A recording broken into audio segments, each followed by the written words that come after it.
Desert Oracle Radio, the voice of the desert. Night has fallen on the desert, another cold, cold winter night. Cold all over America this week. I saw New Orleans got more than a foot of snow. A foot of snow in New Orleans. In all the years I lived down there, we only ever got a scraggly-ass, mushy inch or so, one time, exactly one time. And I remember we scooped up as much as we could, as fast as we could do it. It was mostly grass and dirt. To make a little snowman about 4 inches tall, sort of a snow gnome. But this week I saw a video of dogs playing in the snow while people were laughing and throwing snowballs on Bourbon Street. Not the kind of snowballs you get in the summertime with the flavored syrup made of crushed ice, but the winter kind most people never ever see unless they leave southern Louisiana. Actual snow. Nice to see after what that street and that town went through just a few weeks ago when the year was still very new. Well, there really is a time for everything. As hard as that can be when the hard times come to you, come for you, come to your people. I was over at my friend Herbie's the other night, and we were playing some old country spirituals together with those Appalachian harmonies that sound like the bagpipes, or the bagpipes sound like those ancient haunting melodies. Those melodies we sang in the old times, long before sheepskins were converted into musical instruments. Maybe even before Pan's pipes were cut from river reeds and wildwood. Long before the time of bronze. So we were talking about how those good old country gospel numbers feel kind of right about now. Something you can do without the CCP surveillance app on your phone. Play an old song. If you don't remember all the words, all the chords, just fill it in with what sounds natural. Which is the reason why favorite song of old will have 100 recorded versions over the years. Many of them hits, many with greatly varied tempos, melodies, lyrics, titles. The Gypsy Laddie of 17th century English broadsides becomes Warren Smith's Sun Records ghost chant Blackjack David in the 1950s. In every variation, the fair-haired maiden goes off with Johnny Fay, Jack Frost, Black-haired Davy, whatever the name. Last night she slept in a fine feather bed next to her husband and baby. Tonight she sleeps on the cold, cold ground with old Blackjack Davy. I've loved that song ever since I tracked it down. I'm talking about the Warren Smith version. On a Truck Stop Sun Records compilation cassette in the early 1980s, not long after reading Nick Tosh's book Country, the Biggest Music in America, which tells the long and twisted tale of Blackjack David, Blackjack Davy. From his origins in Greek underworld mythology to the Norman trouvères and Burgundy troubadours to Appalachian folk ballads to a slinky rockabilly shuffle by the guy who wrote You Bangy Stomp. And speaking of rockabilly and that particular style of candy apple red streamlined mid-century Americana, the owner of the most beautiful natural pompadour of the late 20th and early 21st century has passed away, as you surely know, just a few days ago now. I love the America that David Lynch loved, that he lovingly captured and preserved and revived, especially in Twin Peaks, which came at a time when the rare beauty and unique aesthetic of the United States was being abandoned and replaced with plastic letters on stucco strip mall signs, log cabin lodges with big buck trophies on the wood-paneled walls, a fire crackling, donuts lined up on the long wooden conference table alongside the coffee urn.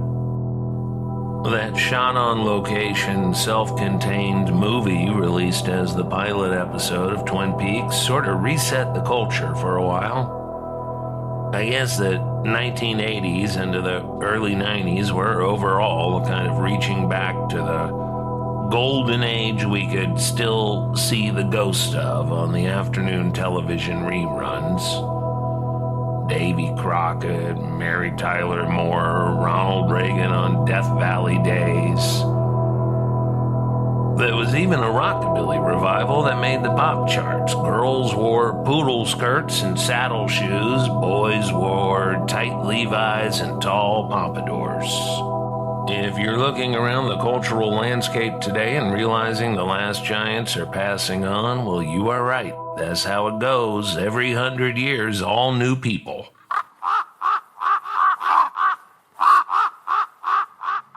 Desert Oracle Radio. Design for Disaster. The story of the Bel Air conflagration.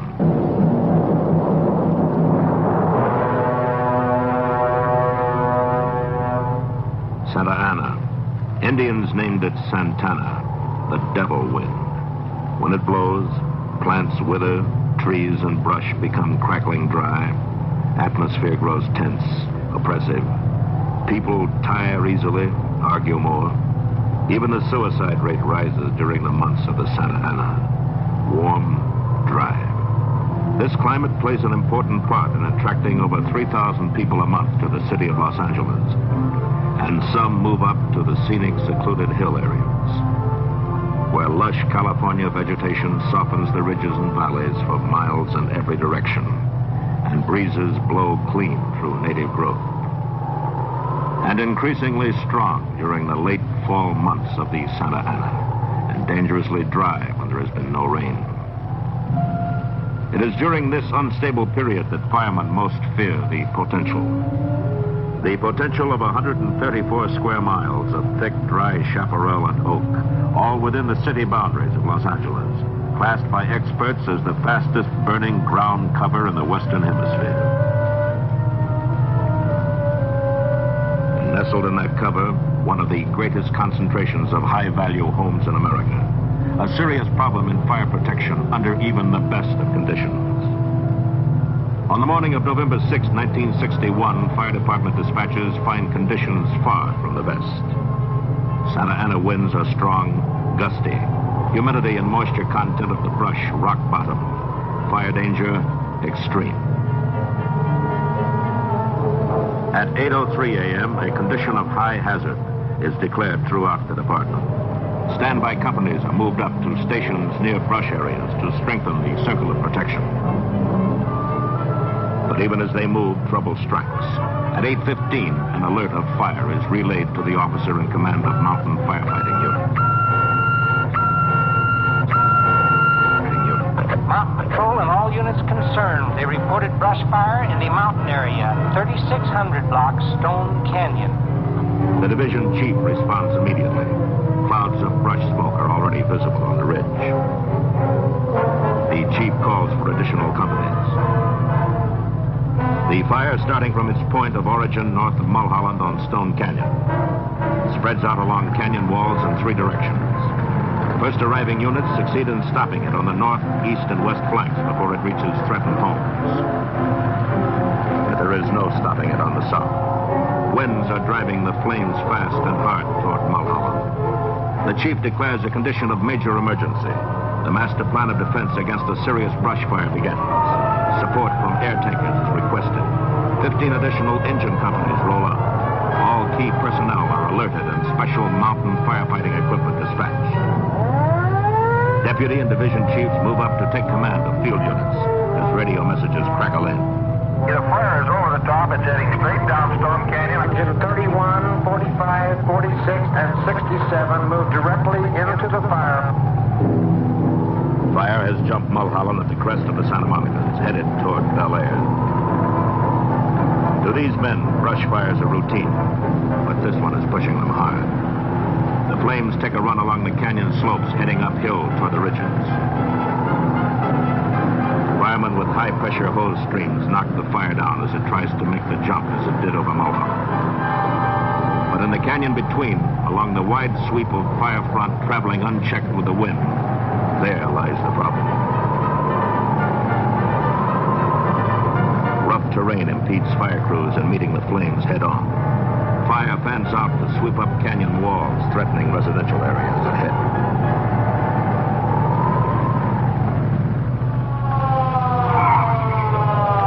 Chief Engineer William Miller arrives at Command Post Headquarters to take charge of fire operations. A quick size-up of conditions prompts him to order everything available into the fire.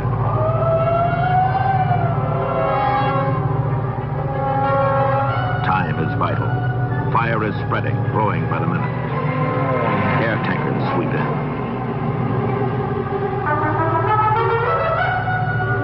Fire danger is compounded by ground winds, the Santa Ana driving through at 50 miles an hour to hurl burning brands ahead of the main front. 100, 200, 300 feet ahead, other blazes are starting, spot fires that appear from nowhere. All off-duty firemen are recalled to hold back what may come if the wind plays tricks. And the wind does. Embers blow ahead of the fire to fall on the opposite side of Roscommon. Fire is now west of Stradella, out of Stone Canyon. There's a fire on the west side of Roscommon. It has jumped at least 500 feet further south. Fire has jumped Roscommon at about Donella, and Roscommon is now out of control. Responding apparatus is directed in by helicopter. Defense forces are split once again to handle the two additional fronts. As equipment and manpower thin out, fire grows with the wind, and flames begin spreading at the rate of 13 acres per minute. Badly needed help has come from county firefighting units. 22 of their engine companies and patrol rigs are at the fire. 10 more are on the way. Fire officials decide where residents may remain, where they may not. Decisions are based on the prime consideration in any fire, safety to human life. Ahead of the fire, police officers are hard-pressed to control the evacuation of residents. While they work, radios blare out messages of trouble. In Cantor Canyon, we need police assistance here to evacuate these people. We are going to lose some civilians if we don't get them out of here. There's a lady here having difficulty breathing. She's been sick and trapped in this fire. We have a school bus trapped, 24, 25 Roscommon Road. The children are out, the driver and the bus are trapped. We've got a report of 4 people trapped on foot between Chelan and Roscommon. We need help from the police department. Send an ambulance to 2025 Stradella Road and injured firemen. 850 Linda, Florida. The house is on fire and there's a lady trapped.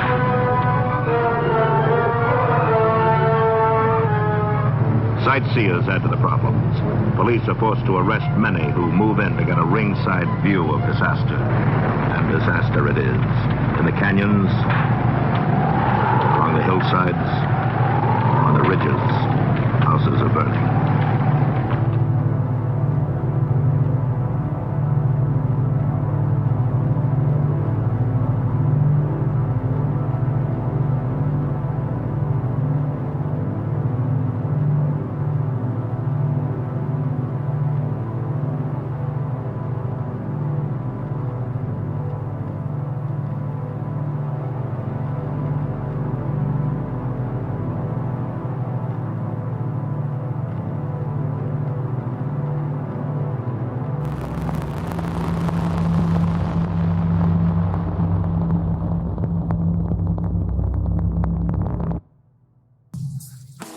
Dear friends, it has been nearly a year since we lost our outlaw country gin-guzzling frenzied brother-in-arms, Mojo Nixon. If you missed it, there's a whole episode of this radio show called The Ballad of Mojo Nixon that you can easily find that explains the situation in plain language. Plus some good sound clips from the time when Mojo exploded onto the scene. Went from a mushroom maniac threatening horrific acts upon MTV VJs to a paid performer on MTV preaching to the multitudes. I hear he also played something called The Toad in an otherwise forgotten live-action movie about the 80s video arcade game Donkey Kong. Anyway, on this coming February 8th, that's Saturday at noon on February 8th, 20 and 25, the Whistle Stop in San Diego's South Park will be showing the fantastic documentary, The Mojo Manifesto. And after that, we are gonna do some Mojo songs, and by we, I mean you. If you have a song, a track by Mojo that you love and want to perform at this special 1-year anniversary memorial remembrance of the late great Mojo Nixon, who passed away aboard the Outlaw Country boat after his wild last concert, surrounded by family and friends and musical legends. On February 8th of last year, well, show up and sign up. Who knows, I might even be carrying the sign-up sheet on the clipboard with the pen taped to the string and the whole deal. So come on down to the Whistle Stop if you're in the area, and we'll pay our respects to Mojo Nixon, and I guess complete the year of mourning that is required.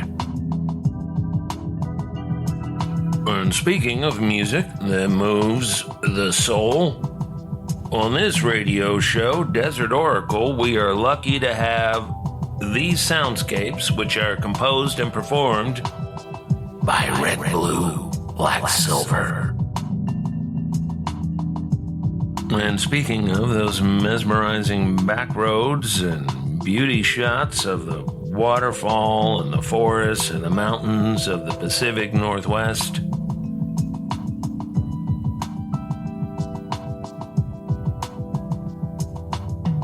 I believe this radio program is still heard on Sunday nights at 8 p.m. on Valley 104.9 FM Community Radio out of Carnation, Washington, King County.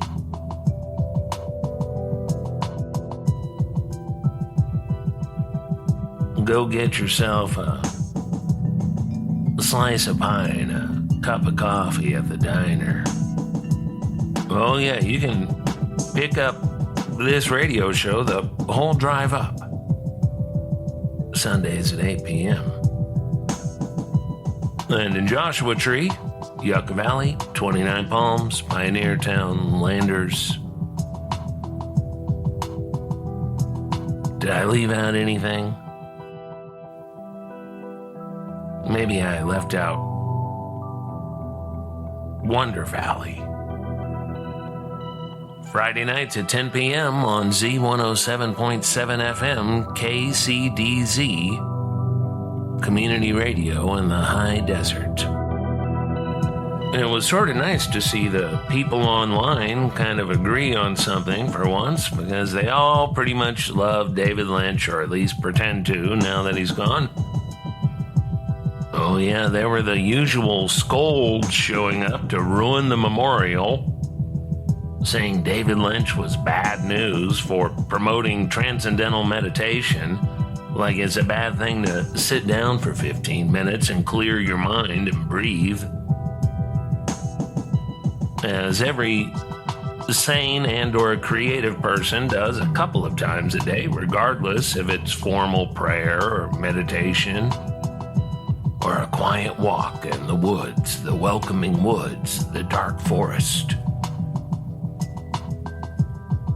Ultimately, of course, a bunch of forgettable, consensus-produced corporate garbage media properties, intellectual properties will always have a larger audience and make more money than the very individual work of a dedicated artist who plugs away at his or her craft for half a century, ignoring fads and phases, making lemonade from life's lemon tree, like David Lynch did with Mulholland Drive, which started off as the pilot for an ABC television spin-off of Twin Peaks, following the character Audrey Horne as she moves to Hollywood to become an actress. And then that turned into a rejected pilot episode that followed the mysterious movie land adventures of Betty and Rita and etc. And was finally finished with French Money as a standalone feature film that won Lynch the Best Director Award at Cannes. When Life Gives You Lemons, etc. There will not be another David Lynch, proud Eagle Scout from Missoula, Montana, and sole practitioner of a deeply Mountain West-inspired American surrealism. But there will be other things made by other people whose ears are tuned to the muses, to the great cosmic radio that whispers to those of strong heart and open mind.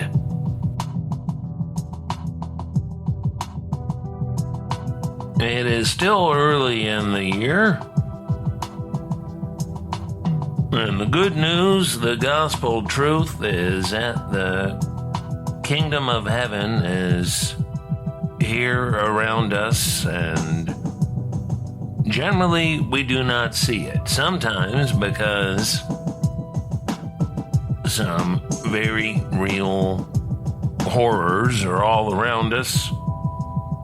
Other times we just don't see it because we're used to not appreciating the times when the times are not the bad times, the dark times. You know it's here, you know where to find it, and that's why you make the time to walk in the desert, walk in the woods, plod up the mountains, shuffle along the shore. Well, that's why you row the kayak or sit all day on the riverbank, sort of fishing, but mostly communing with the natural world. That's still out there, still close at hand.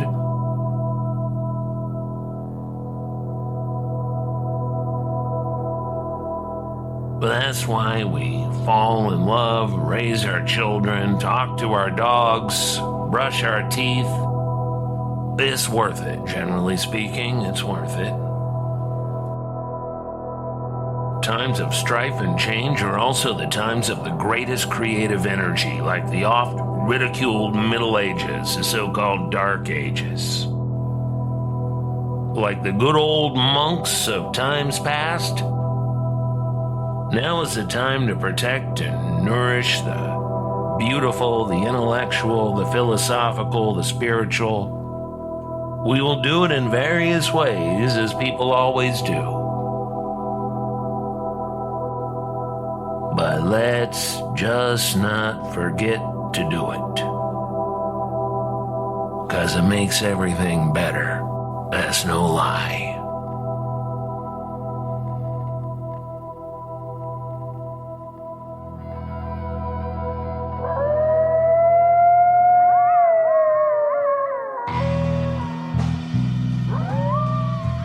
From Amboy to Zizix, broadcasting across the Great Mojave Wilderness, this is Desert Oracle, Soundscapes by RedBlueBlackSilver. Visit our website at desertoracle.com. Thanks to our supporters who keep this commercial-free radio show alive and kicking at patreon.com/Desert Oracle. If you don't like these online patronage systems, the Substacks and the Whatsits and the Venmos and the Zellos and etc., that's more than okay. I don't know how all this happened, frankly, and I'm just waiting for it to fade away. Like another 100 things that rose up to prominence without our approval or consent. You ever hear about some character being arrested or otherwise sunk by scandal before you ever knew what they did or why we were supposed to pay attention? You'll sort of slowly develop a background cognizance of something called Dr. Monster or some such, and a couple of years later, you'll see the trending news about Dr. Monster launching a meme coin that resulted in his permanent imprisonment. In Libya, just dire stuff out there. The wolf of consequences again at the door. Anyway, if you want to support the show the old-fashioned way without the 5% or 10% credit card fees and merchant fees and convenience charges, find your checkbook. You got one somewhere. Send us a plain old personal check to P.O. Box 1735, Joshua Tree, California, 92252. That's the Desert Oracle Post Office Box, celebrating its 10-year anniversary at our weird post office here that locks up the lobby when the counter closes at 5 p.m. sharp on weekdays, completely negating the point of having a post office box. But we get in there before 5 o'clock now and then to liberate the U-line catalogs, an occasional piece of mail from a fellow human being. Snow is coming to the Southern California coast and mountains and deserts. That's the promise. Might just be some cold rain. Oh, we'll take that too. Thank you for listening. And good night from the voice of the desert.